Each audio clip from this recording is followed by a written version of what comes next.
In the shining corridors of Crest Hill Consulting, secrets seemed to mingle with the whispers that floated through the elegantly plastered halls.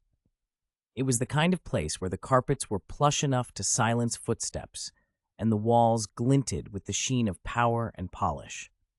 Amongst the well-tailored swarm of analysts and consultants, there existed Emily Ford, who had recently joined the company's prestigious ranks. Emily, a brilliant young woman with a degree from a top university, had expected to find herself amidst business challenges and strategic discussions. Instead, she found herself in the middle of a corporate web woven with silent battles and hushed dialogues. Her first brush with the undercurrents of Crest Hill came 3 months in, during an innocuous coffee room conversation. It started when Mark, a senior consultant known for his sharp insights, leaned closer and lowered his voice. "You know, this place isn't just about the numbers and case studies," he murmured, his eyes flickering around to ensure no one else could hear. "Stay wary of the alliances you form here." It didn't take long for Emily to perceive what Mark meant. While working on a high-stakes project, she noticed discrepancies between the publicly shared financial reports and the figures mentioned in internal meetings.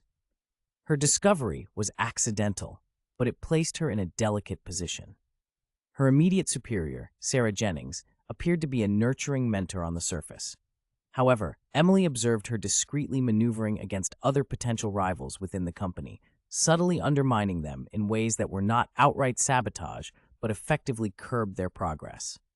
One evening, forced to work late on refining a client proposal, Emily overheard a conversation not meant for her ears. Through the half-closed door of Sarah's office, words floated out, laden with implications.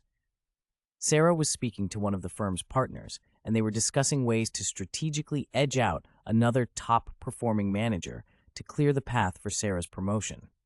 Torn between her ethical instincts and her nascent career, Emily stewed over her options. Eventually, she decided to confide in Mark, who had initially warned her. Mark listened quietly, his expression unreadable. "I'm not surprised," he said finally. "You have two choices here. Play the game or plan your exit. Integrity is costly in places like these." Emily spent sleepless nights pondering her next steps. Her breakthrough came when she was approached by an industry insider during a networking event. He hinted at knowing her situation and suggested a move to a rival firm who valued transparency and ethics over internal politics. Armed with a risky yet powerful choice, Emily prepared to face the storm. She collected solid evidence about the discrepancies and questionable practices she had stumbled upon. Then, before anyone could anticipate her move, she handed in her resignation and exposed the critical facts to a couple of trusted board members who had been out of the loop of these internal games.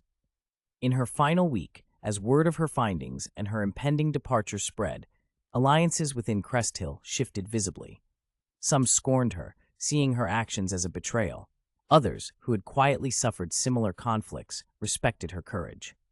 Emily left Crest Hill with her head held high, ready to embrace a new chapter where her skills and ethics would be valued, not exploited. As for Crest Hill, the fallout from her revelations triggered a much-needed introspection about the culture fostered within those glass walls. Whispers in the glass towers of Crest Hill might have been muted when Emily left, but the echoes of her decisions reshaped the undercurrents of that polished corporate world.